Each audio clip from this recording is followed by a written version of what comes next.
chairman of this group. We like to do our code and police reports first. I don't think we have anybody from code here. Yes. We do? Oh, here, come on over. And what's your name? I don't know you.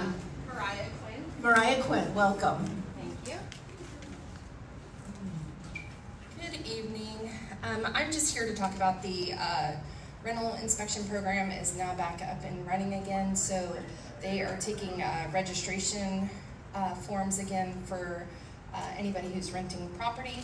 And I've left the new ordinance plus the everything for the program now is online.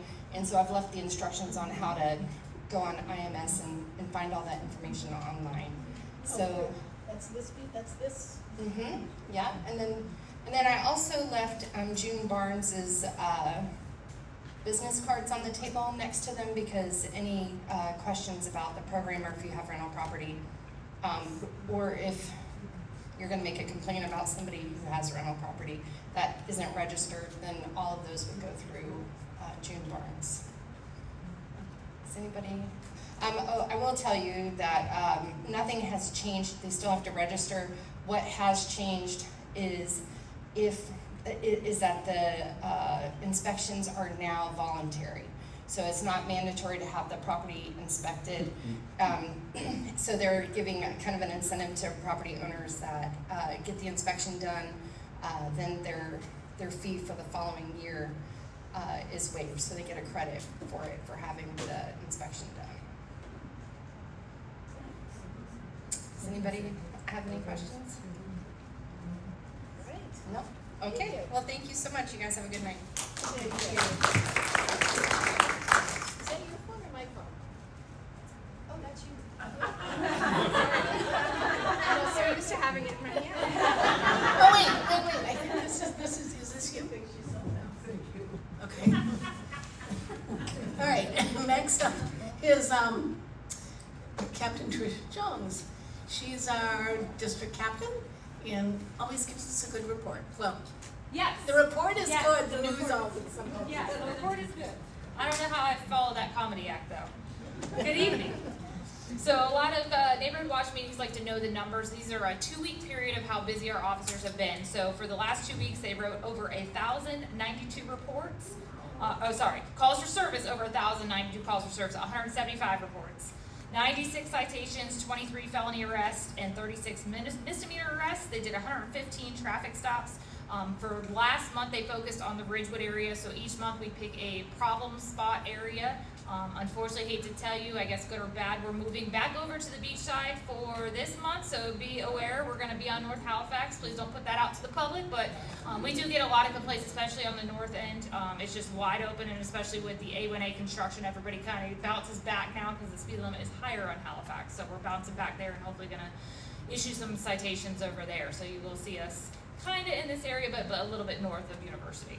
So our crime rate is good. Obviously, we're still in the transition of the new way we report to the FBI, so I can't give you some hard data.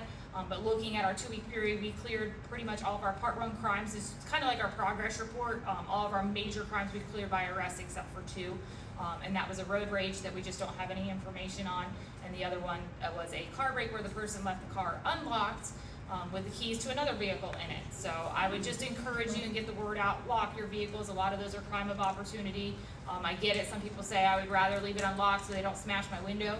Well, we would rather that you lock the vehicle, and if they pull the handle, it's locked, they don't get in. So I get it, it's a 50-50, but a lot of our car breaks and our thefts there are because they're unsecured. Somebody will leave the purse in the front seat, they'll leave a firearm in the vehicle. So just, if you could spread the word, encourage everybody, please just lock your stuff at night because it's a lot of crime of opportunity. They're just trying handles. So, but we had a good 2-week period. We're working hard. We're getting into our lull now because it's getting to winter time, so a lot of our events are kind of easing off. October is a very busy month for our officers.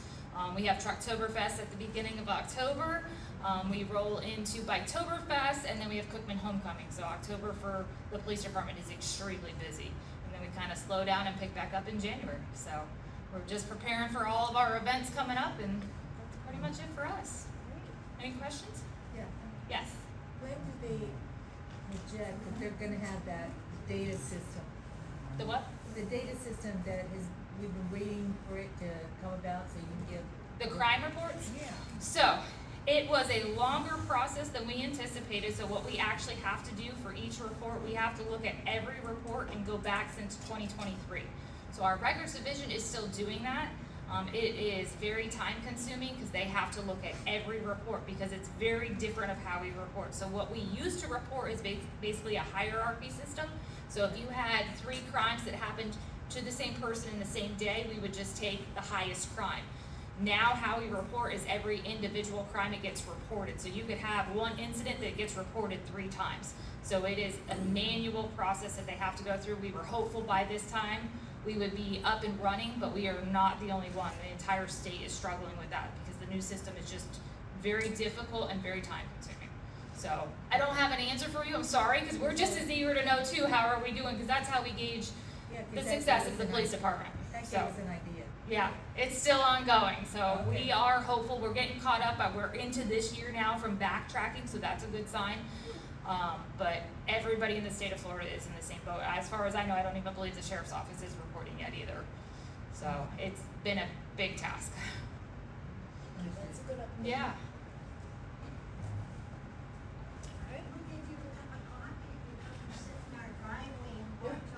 You said you were gonna cook me dinner, not a cup of coffee. I didn't forget that. That's right. Prime rib at your house. Yeah, that's what she said. All right. Thank you.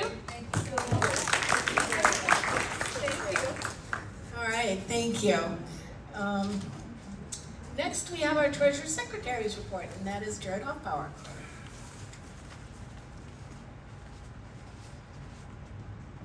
Pretty quick, there's not a whole lot going on. Our general fund is a balance of $764.43, as a same ending balance. We will have a fairly large expense out of there in renewing our PO box as of next month, but we'll see that then. But that's really the only thing kind of coming up, and that account is generally for this business expenses. Then we have our barbecue fund. We started out with a balance of $2,666.61. We had some deposits from the Pass the Hat, and then we had some food expenses from Winn-Dixie, and we ended up with a total of $2,912.53 for a combined total of $3,676.96. Pardon me. If you didn't like my sputtering through those numbers, it is on the agenda, so you're more than welcome to take a look at those. Really, the only thing for the Secretary's report would be the upcoming PO renew, and that is about it. So. All right, thank you. Need to pass the. So do we do that? Oh, we're not there yet. We're not quite there yet. I was ready. Thank you. Sorry. So, I wanted to ask a question. How many of you are here because you got a postcard in the mail? I know you 2 guys. Yeah, thank you. So we've got another 2 people. This is awesome. Thank you. Welcome. Welcome. Okay. Now we're gonna have Joyce Acock from Seniors vs. Crime. She's gonna tell you about all the things, good thing information she's brought to us. I'll be quick. I guess you're tired of me talking about the Facebook page, but I got some of those out there, and our brochures out there. We've been having a lot of people come into our office that have had issues with their identity theft lately, and a lot of people ask about freezing their credit and the fraud alerts, putting that on your credit reports. So I have some of these cards out there from the Federal Trade Commission that is concise and brief to the point. So if you know somebody, or if you need, there's some there. Please take them. Some more pads. Some more of that. I don't know, but anybody mentioned about the How To Festival that's coming up the 13th at our library. That's really a cool thing to go to. There's some papers out here.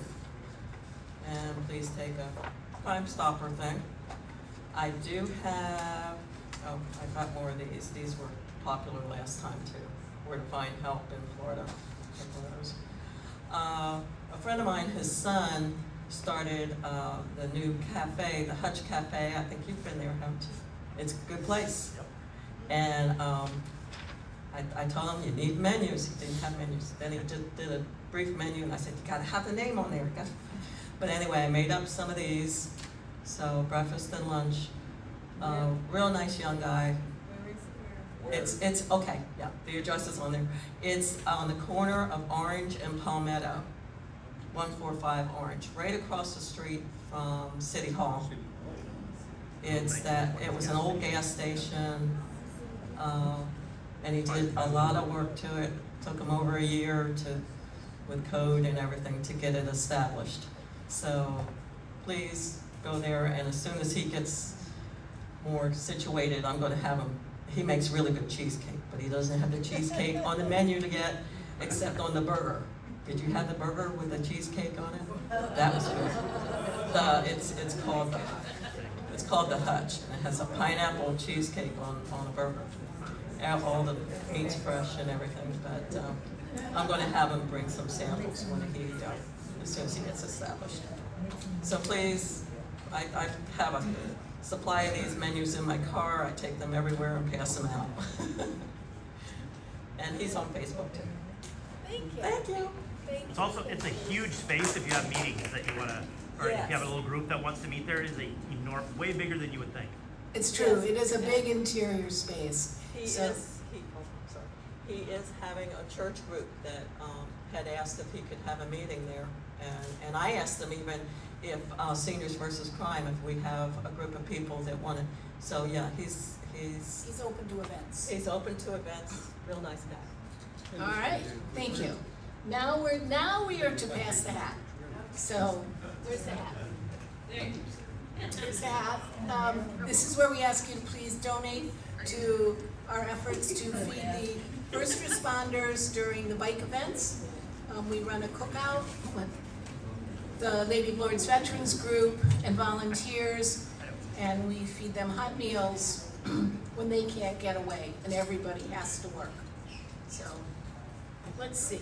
Okay, last month we had Tony Tucci from FPL come, and he said if we report empty polls, he will get them taken down. Amy reported several empty polls, and they're now gone. So we really need you guys to please walk around your neighborhood, anywhere in the city. It doesn't have to be on the beach side. If you see an empty poll, note the address, and then if you want to report it to them, you can, or just turn it into Beachside Neighborhood Watch at gmail.com. Then we'll get it to Tony Tucci. And what? Some of them have tags, some do not. If they have the tag, it's great, but otherwise just note the street address where it is. But yeah, we need polls, so that would be great. Okay, the BNW board elections are coming up in October. The job descriptions are on the back for the first three positions, chair, vice chair, and secretary treasurer. If you'd like to run, you need to get your nomination in the month of September so we can put you on the ballot for October. So just Beachside Neighborhood Watch at gmail.com or see me afterwards. And if you know Beachside Business, you can ask them to call me. My number's right there, and they can we can highlight them. City Commission meetings coming up 9/17 and 10/01. First Step Shelter Board meeting. That's where you kind of find out what decisions are being made to run the First Step Shelter. They're very interesting to go to. That is Tuesday the 8th, or Monday what's the 8th? Well, it's the 8th. Monday, thank you, at 4:30 p.m. And then they're having an open house on the 21st from 1 to 4 p.m. out at the shelter. And they're having presentations, I think, at 1:30 and 3. So you can go out there, and I think there'll be refreshments and music, and just see what the First Step Shelter looks like. If you're curious, it would be a fun thing to do. Upcoming events. Oh, now our upcoming guests. So next month, we're going to have the 2 county council at large candidates for a candidate forum. Those are always interesting. That would be Nancy Miller and Mike Poinatowski. And then November, we're having Sheriff Mike Chitwood. December is County Councilman Matt Reinhardt. And then February, we're tentatively gonna have Cyrus Callum from the Daytona Beach International Airport, which is also interesting. He's an interesting speaker. The question is, and this is a question for the membership, next, in January, the meeting date is January 1st. I don't feel like organizing a formal meeting for that. But anybody here, would there be enough interest here for people just to get together and have what, we can provide the food. I'm calling it a chat and chew. Just get together. And if there's interest, we'll do it. If there's not. So how many people would be interested in something like that? January 1st at 6:30. It's New Year's Day. What? Thursday night at 6:30. Like right now, it's just will be January 1st. So how many? That was like maybe 5 to 10 people, maybe. 5. Okay, we'll get something together. All right. So I want to thank Ted, who's not here, but his spirit is always here. I want to thank Vern and Sharon. They really helped get things set up tonight. And Hillary, of course, and she can't be here with helping with the AV. She sends in her crew. Thank you. And League of Lords in general for letting us meet here for free, which is awesome. Can we do one announcement on behalf of our League of Lords? Sure.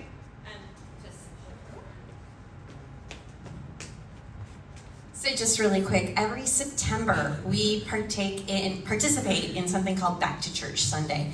And it's a lot of fun, and I know y'all probably have churches you go to if you don't come here, but if you don't have a church and you're kind of curious about what we're like on a Sunday or a Saturday, because we do Saturday too, on September 21st at the 4 p.m. Mass and September 22nd, I think I got that right, or is it 20th and 21st?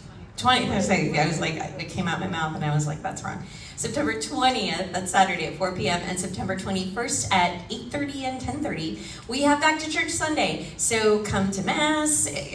We're going to have a great big shindig in this room. It's going to be wall-to-wall food, and also all of the different ministry teams we have are going to be here. So even if you're like not really Catholic or not really into church, we do a lot of cool stuff here. We do ukulele, we do improv, we feed the homeless. And I know y'all are really civically active in this group. So you might find something that we do that you'd like to be a part of, even if you don't want to be part of our parish. So we invite you to come to Back to Church Sunday on the 20th and 21st, eat some food, meet some people, and see what else we got going on. Thank you. Thank you. Thanks, Emily. Thank you. That's a good announcement. Okay, I'm going to acknowledge the board members. We have Jared Hoffpower, Secretary Treasurer, Bird Weatherholtz, you want to put up your hand? And we have Sue Odina, and we have Kelly Barzik. Oh, thank you. And me, and that's it. We have a couple board members who aren't here, and that's Ken Strickland and Ted Hordecki. So, now we're on to our guest presentation, and that is Doreen Willits from Council on Aging. Welcome, Doreen. Thank you.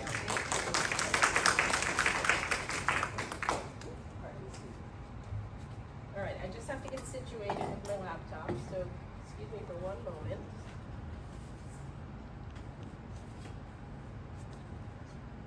I like to have this in front of me so I can see what I'm doing, rather than keep turning around. Okay. There we go.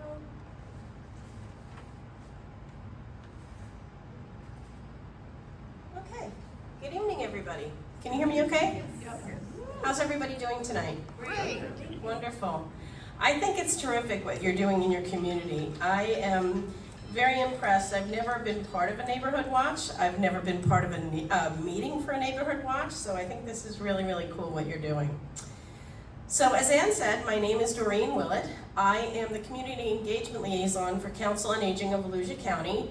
And I always ask people when I go to speak, how many of you have heard of Council on Aging? Of those of you who have heard of us, how many of you know what we do? Okay. How many of you in the audience are aging? Just a couple, right? Well, all of you, I want to thank, because you're going to keep me employed, because my job is to go out into the community and do exactly what I'm doing tonight.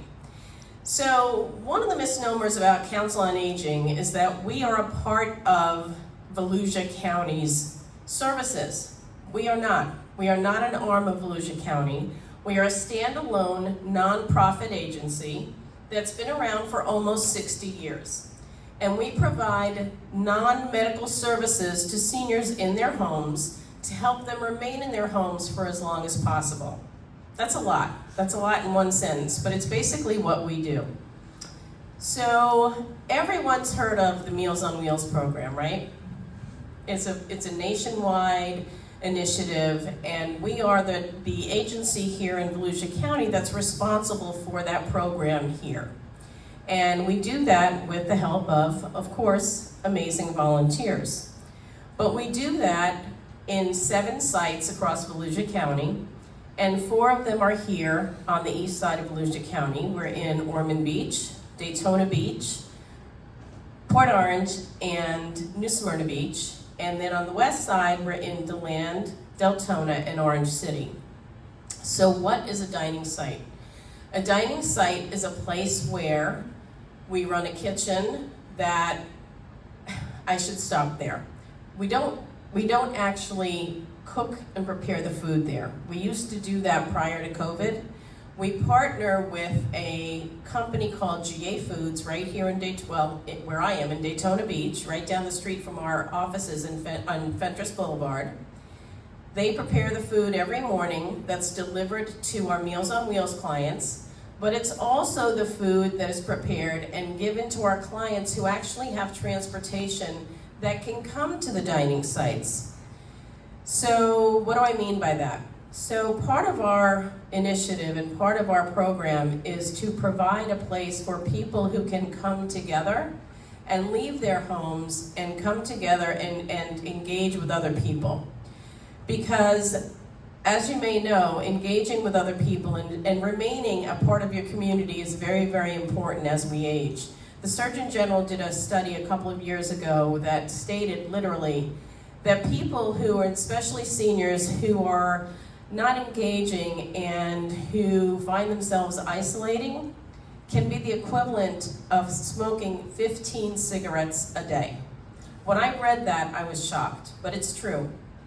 So we are providing a place for people to come as early as 9 o'clock in the morning, Monday through Friday, and they can be there till about 1:30 in the afternoon.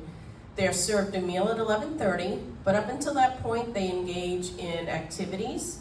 They have snacks, they have coffee, but they're meeting new friends every day, and they're given presentations. We have Halifax Health come in, we have Second Harvest Food Bank come in, and other of our community partners that come in and educate them on things they want to learn about. So the Meals on Wheels part of that is we have volunteers that help out to help those folks that are there, but then the Meals on Wheels volunteers come in about 10:30. The meals are packed for those clients that are home. The Meals on Wheels drivers come in about 10:30. They go out and deliver the meals. They come back about an hour or two later. The Meals on Wheels clients are a different type of client. They are the clients that are homebound. They are the clients that are unable to get to us, so they need us to bring the food to them. Not all Meals on Wheels clients are every day. They can be, but some clients only need us for a temporary time, maybe after a surgery, maybe after a time that they are unable to take care of themselves for a little while and they need a little help. But some people do end up using us for a longer period of time, but we're there when they need us. The other cool thing about our Meals on Wheels program that we partner with, we used to partner with a company or an organization called Hush Puppy Haven. We do a program called Pet Meals on Wheels. So there are a lot of our clients who have pets, because those pets might be the only loved ones that they have living with them. And I don't know about anybody else, but my 3 fur babies right now My husband's in Maine for the summer, so those 3 fur babies are my babies for the summer, and I depend on them a lot for love right now. Anyway, they are my life right now, right? Well, for a lot of people, that's the case. So a lot of people are feeding their animals the food that we deliver to them, and that happens all across the country. So what we do is we partner with different people. We get donations all the time of pet food and pet supplies, so we can share that with our clients who have pets, because it's really important that those pets remain living for as long as possible, because it helps our clients thrive as well, okay? If you are interested at all in volunteering, we have different opportunities for people to volunteer.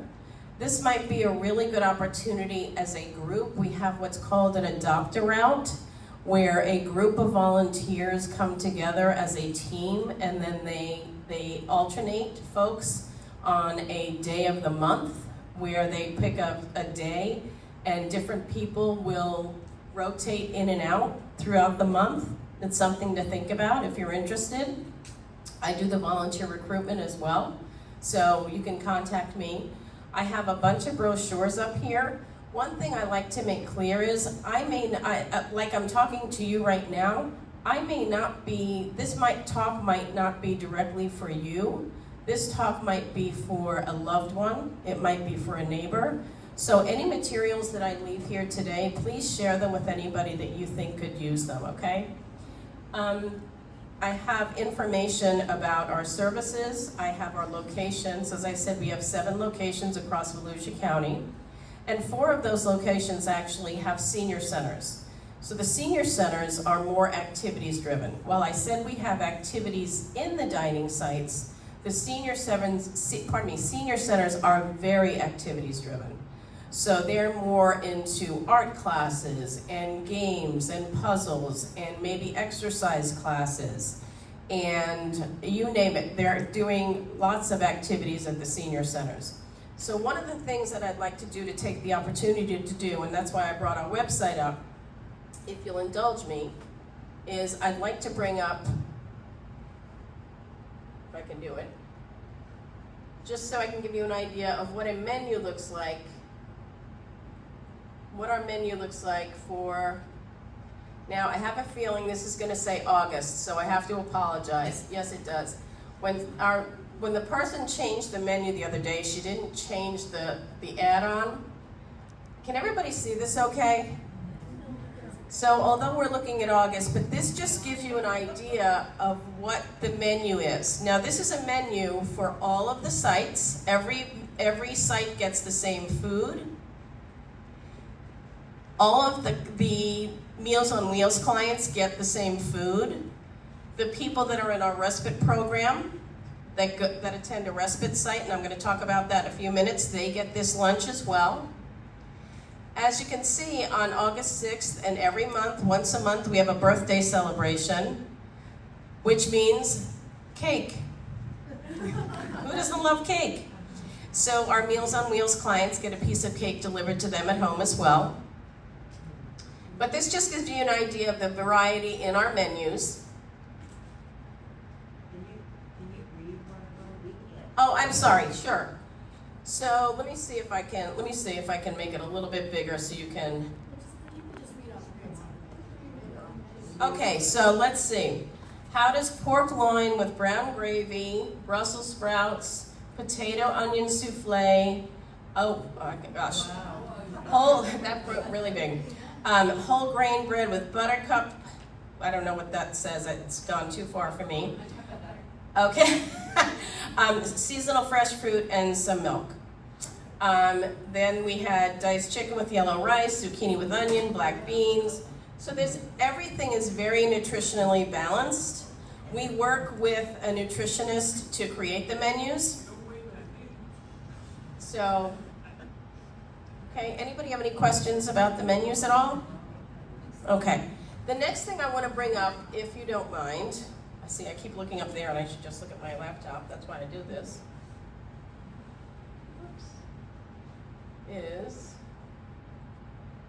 go back, and I'd like to bring up, is Ormond, What the senior center is closer here, yeah. So I'm gonna bring up the senior center so you can see what their calendar looks like.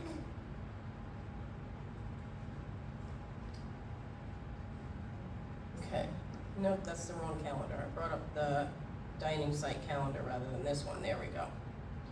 So this is the Ormond Beach, this is the senior center side. And when I say senior center side, in Ormond Beach, now it's small because they've got so much going on there. In Ormond Beach, there is a senior center side and a dining site side. This is at 351 Andrews Street behind the Performing Arts Center.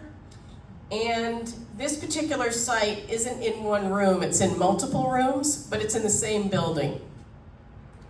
So there's a lot going on at this site. There's Silver Sneakers goes on Tuesdays and Thursdays.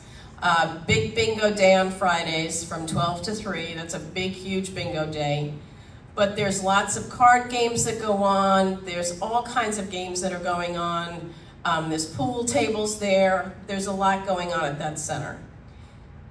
The meals at the sites, if you do congregate meals, it's free. There's no charge.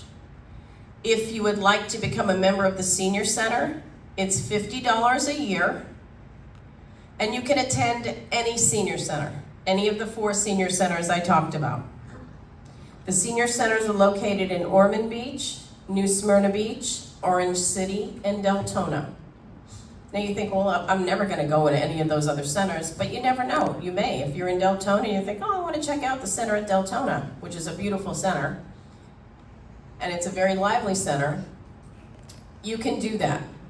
The senior centers differ that they are open until 4 o'clock. The dining sites are up until 1:30, the senior centers are open until 4 o'clock. Anybody have any questions about senior centers? Okay. All right, then I'm going to continue on.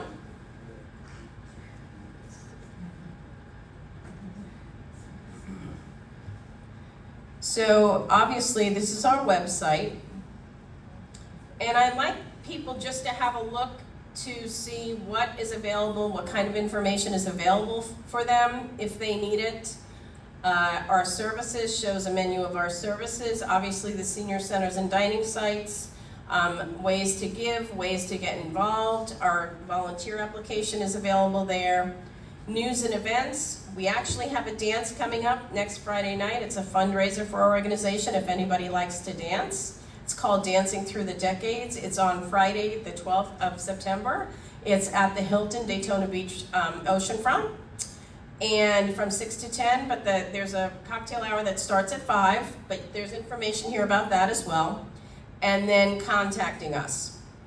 So let's go a little bit more into our services. So this sheet right here gives more insight, gives more insight to our services, okay? And I'll go into what in-home care means. So we provide light housekeeping, some laundry, meal preparation, and cleanup. We also can provide in-home care such as running errands, grocery shopping, that's personal care, pardon me, transportation to appointments, companionship, assistance with personal hygiene, bathing, and grooming. And that's typically for someone who needs those services, who has been released from a medical situation in the hospital, or who just needs that after having a hip replacement, having some challenges that now they need that service for them. Those services are bundled.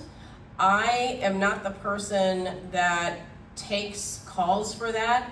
I do this. This is what I do. I go out and talk to people about what we do. Shawn Klee is a woman. She is our referral coordinator. If you were to call the office directly for services, Shawn is the first person that you would talk to. And she does kind of a very, very informal intake to have a conversation with you to determine, one, will you come to us and be a self-pay client? What do I mean by that?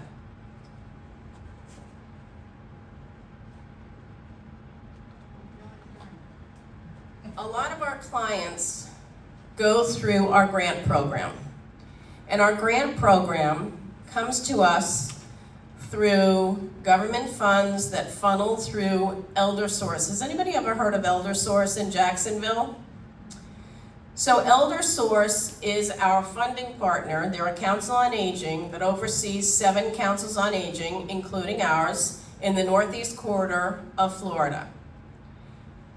They are, if you are going to go that route or your loved one is going to need that service through our service through ElderSource, they contact them directly, and I'm going to be 100% honest with you. So California is the #1 oldest state in the United States in terms of age for seniors. Florida is #2. Okay? Having said that, you're not going to get somebody on the phone the first time you call. They don't have hundreds of people sitting by, operators sitting by, waiting for the phone to ring, unfortunately. But you will get a phone call back. It might not be the next day. It might not be the next week. And I'm being 100% honest with you. But you will get a call back. And here's what I would suggest.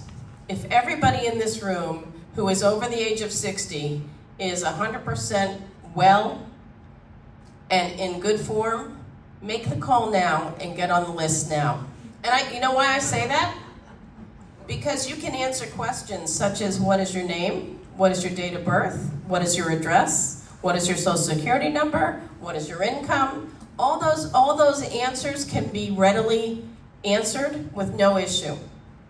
Versus being in a crisis situation, in a hospital, potentially being medicated, potentially being stressed, it becomes a lot harder to answer those questions when that's the case.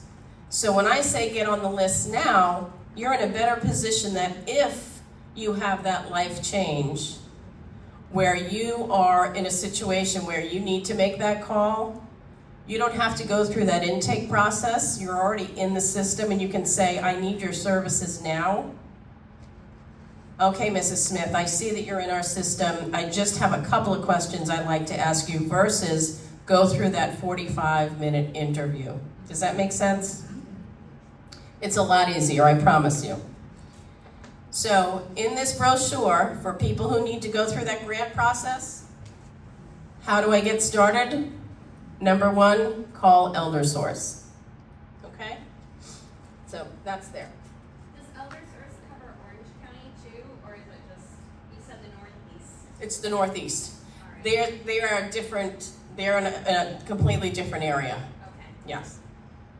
Their funding will come from another source. Okay? Any questions? Yes? What's the approximate cost if you don't go through the grant? It will depend, everybody is different, not one size fits all. So it depends on what the services are that you need. And that's something that Sean will talk to you about. Okay? Can you give an example? Like I said, this is what I do. I honestly don't know. I really don't. I'm sorry. Yeah. Yes? Meals on Wheels, $8.50 per meal. Anybody else? Is health of it, so we were talking about specifically, okay, if a person is completely isolated, they don't have anybody else to help them, what if they have an in-home caregiver who's like a family member, but who, you know, needs to maybe go to their own doctor's appointments or something, and the person can't be left alone? Is that, do those services still kick in for the elderly person who can't? Do you understand what I'm saying? Yes. So I would say they should absolutely make the phone call because there are a lot of people, imagine anybody in this room could be in the situation. There are, as I said, this is the second oldest state in the nation. And there is a great need out there for a lot of people who are in that exact situation where they are caregivers. Are there any caregivers in the room right now? So there are a lot of caregivers in the room, and there are a lot of caregivers I mean, there are caregivers everywhere, and they need support and they need help. So they should make the phone call. They should at least make the phone call. Because there has to be help. If not from us, there's got to be help from somewhere. Well, but does Council on Aging help caregivers, like give caregivers respite when they're caring for someone who's older? We do have respite care. We do caregiver support. We do respite care for caregivers, yes. Okay, alright. Yep. Mm-hmm. Hi. I had been rear-ended and got 2 new hips and a new shoulder. Oh my And gosh. during that time, I was receiving the Meals on Wheels, and yes, the meals are healthy and very, all the people that came, I got to know them, I got their phone number, because I always had them call me first, because they're not supposed to leave the meal.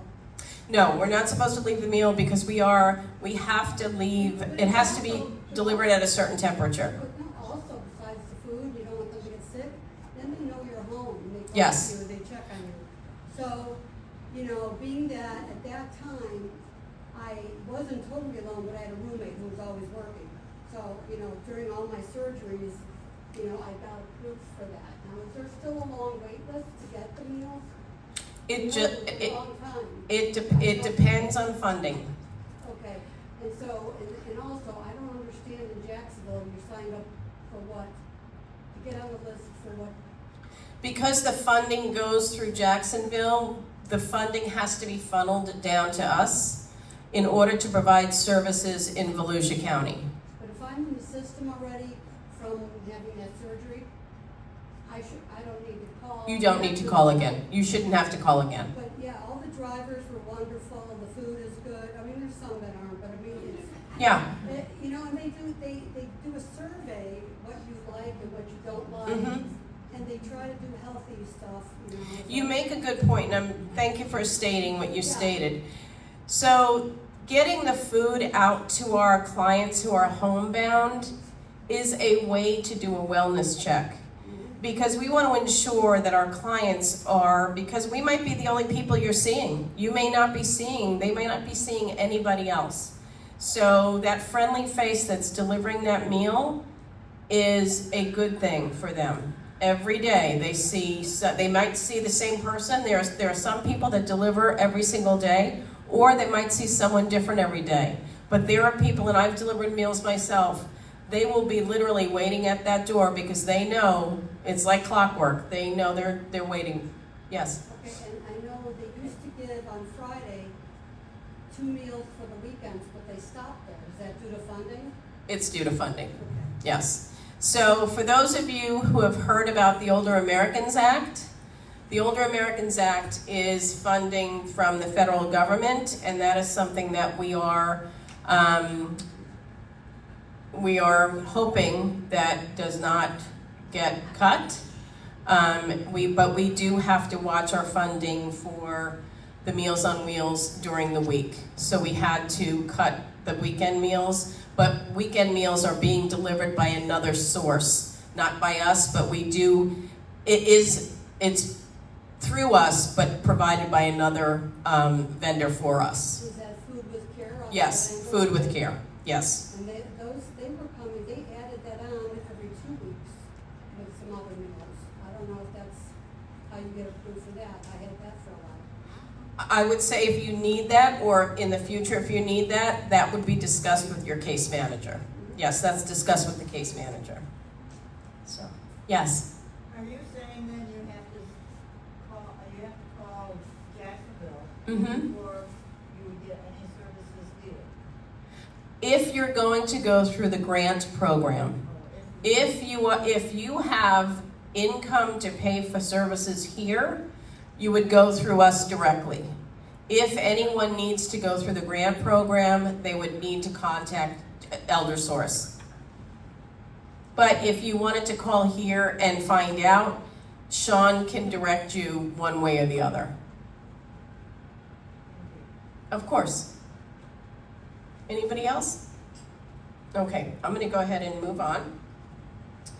One of the other things that we do are light chore services. We have a handyman that goes into people's homes and does things such as grab bars, install ceiling fans, we'll trade out toilets, we'll take care of that nasty hole in the wall that the door keeps knocking into, does some light paint jobs, move some small furniture, small jobs like that. And this is a perfect opportunity for me to say, all of us, all COA employees and volunteers, by the way, we have all been vetted. All of us have been background checked, level 1 background checks, level 2 background checks, which means we have been fingerprinted. So anyone that goes in the home has been vetted, okay? That includes the CNAs, certified nursing assistants. That includes Hector, our handyman. It includes anybody that, case managers, anybody that's going in the home to work with our clients, okay?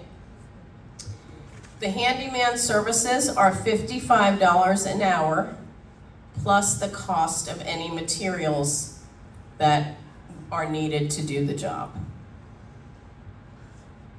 Okay? I talked about senior centers.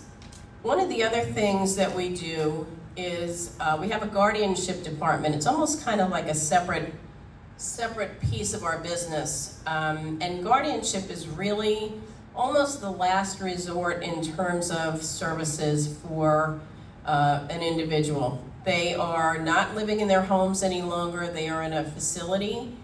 They are no longer able to take care of their day-to-day paying their bills, their bank accounts, and we have been court appointed by the 17th District of Florida to be guardians, and we are then referred by hospitals, by doctors to be guardians for people, because some people unfortunately have had a situation where they have appointed someone in their family or a friend as a power of attorney, and it might have gone very badly for them. They could not be trusted, and in some cases gone very, very badly where they needed to get out of that situation. So we end up taking over for them, taking care of their bills for them. Our guardians are fingerprinted twice, actually. That's a requirement. They are on call 24/7. So that is something else that we do.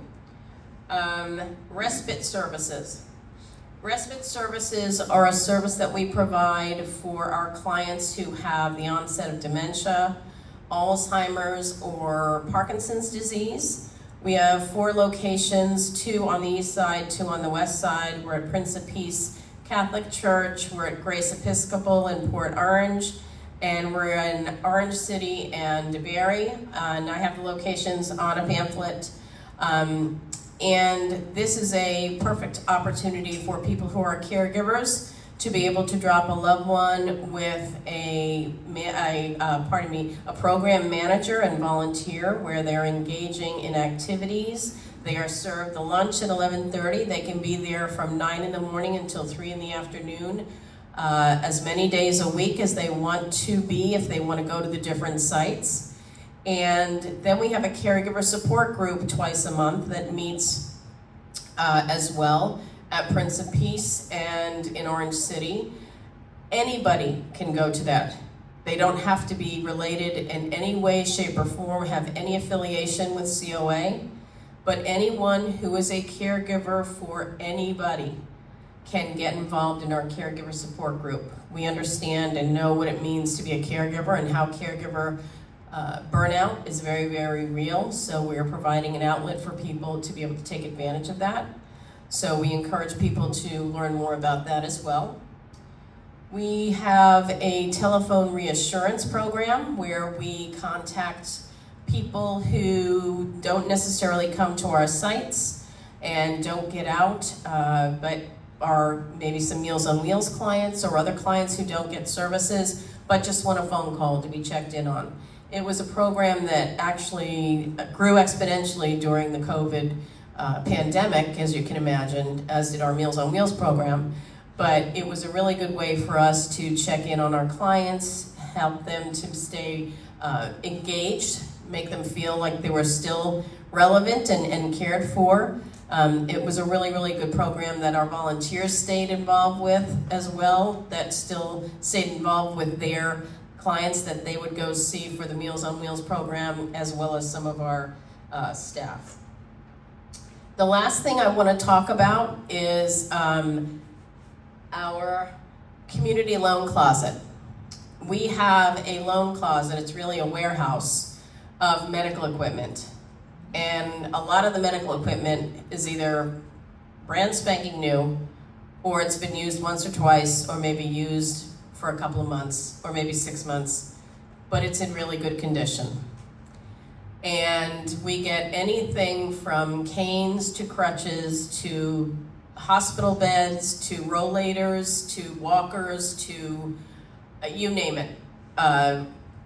Toilet risers, we get shower chairs, you name it. I'm gonna let you in on a little secret. It's called a loan closet, but if you don't return it, it's okay. Because we get donations of this equipment all the time. So if you had a rollator and you didn't bring it back, we don't have the rollator police coming out to your house because someone just right next door is gonna come and bring a rollator back to us. So, and a rollator is it's a walker, but it has a seat and it has a basket that you can put things inside. Yep. So I'm gonna get one of those when I get a chance, when I need one. Exactly, it's a rolling purse. I love that. That's exactly what it is, with a seat. It's perfect. But that program is open to anybody. There's no age limit on that program, so please keep that in mind as well. So if you have any equipment that you have at home that you need to donate somewhere, that you're thinking, oh my gosh, I've got this cane that I used when I had a broken ankle and it's sitting in the garage, now you know where you can send it. Now you know where you can put it. Okay? You call Valerie Finnegan at our front desk. She is our receptionist, and she is the first person who will answer the phone. She answers the phone, and she is takes all the inventory of all of the donations of our medical equipment that comes through the door.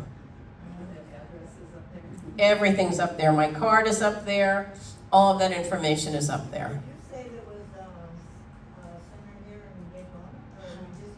We have a dining site in Daytona at, are you familiar with the Dickerson Center?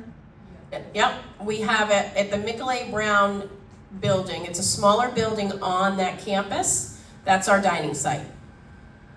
And you're welcome to pop in and see Dawn Mullins. She is our nutrition coordinator at that site. She's fabulous. And she would welcome you with open arms, and that's a wonderful site. They love doing puzzles there.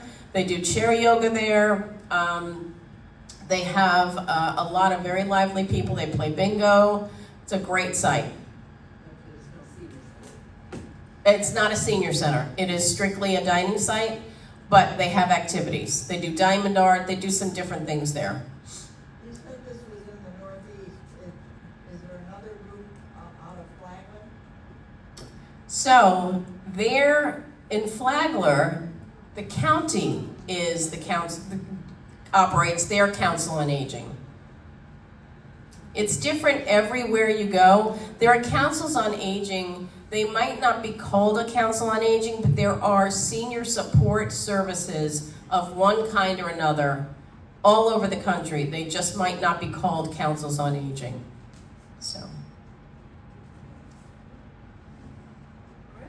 Anybody else? Well, I've taken up enough of your time, and I would like to thank all of you so much for listening to me, and I hope you learned some information today. And again, please take as much information as you need. I've got some pens and some magnifying glasses. Thank you so much. My pleasure.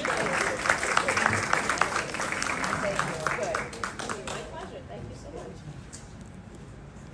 All right. that is the conclusion of our meeting, except Marty, wait 1 second. Marty is reporting that since our last meeting, the Surfside village area has neutered or spayed 8 cats in a month. 5 females and 3 males. So that's a really big citizen-led effort, and thank you. And then Sue, what did you? Okay, we have our caregiver support group here at Our Lady of Lourdes this Saturday from 11 until 1. Okay, caregiver support group here at Lady of Lourdes, 10 care receivers? We invite them to. Okay, Lady of Lourdes this Saturday, 10:30 to 1. Okay. 11 till 1. Se- I did. Okay, 11 to 1. At the cafe, right? But you can always come and see Sue early. She's friendly. Okay. Also, one more thing. Yes. 27th of September from 10 until 1. We're to find help in Florida, in Volusia County, in Daytona Beach, and surrounding area. We'll have 6 speakers and a lot of information. Okay, so that's September 27th, 10 to 1, here at Lady of Lourdes, on where to find help. So if that's something you're interested in, please attend. And if you want to get on our email list, if you're not, please sign up. And Vern, do we need to put chairs back? Or? Yes. Well, we just need to keep the 6 tables and 6 chairs per table. I don't think there were 6 chairs. That's what the. Oh, is that what they Okay, That's what he said. so, Okay, all right, thanks. okay, I'm gonna put you in charge of that. Looks like we don't need a lot of chair help. I want to encourage everybody to come to our next meeting and bring people, because one of the most impactful elections that you do, voice choices you make in the voting booth is who you elect locally. And a lot of times those are the least well-known candidates, because they don't have enough money to really get out there and in front, and they're not on TV. And so when you get a chance to compare and contrast 2 candidates in a race, and if the third enters, we'll bring them in too, it's really good to have seen them, met them in person. So I really urge you to come and bring your questions for the county council at large chair position next month. And that's the end of my pitching. Thank you all so much for coming. This meeting's adjourned.